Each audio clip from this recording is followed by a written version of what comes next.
आफूले ऐनामा हेर्दाखेरि पहिलाको भुवन केसी जुन सम्झना कुसुमी रुमालको बेलाको थियो आफूले मैले त्यस्तै देखेको जस्तो फिल भयो र यो कथाकै माग भनौँ अझ पनि मलाई थाहा छैन म कस्तो देखाएको छु कस्तो कमेन्ट आउने हो तर पनि यो क्यारेक्टरले मागेको कुरा भएर मैले यो लुकमा आउने प्रयास गरेको छु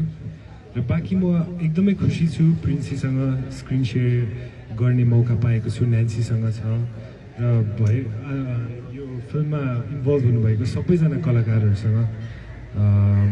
अब अझ प्रिन्सी र मेरो र न्यान्सीसँगको अझै क्यारेक्टर्सहरू त तपाईँहरूले सायद अब टिजर ट्रेलर आएपछि रिभिल हुँदै जान्छ अब हामीले पनि भर्खरै एकअर्कालाई चिन्दै गइरहेको छौँ त्यही भएर अब सुरुवाती दिनमा तपाईँहरूलाई त्यो अहिले नै इन्टरभ्यूमै चाहिँ होइन अलिकति आर्ट पनि देखिन सक्छ होला तर we are trying our best to open up with each other र लेट्स होप अब हाम्रो केमिस्ट्री हाम्रो जे क्यारेक्टर्सहरू छ अडियन्सले रुचाउनु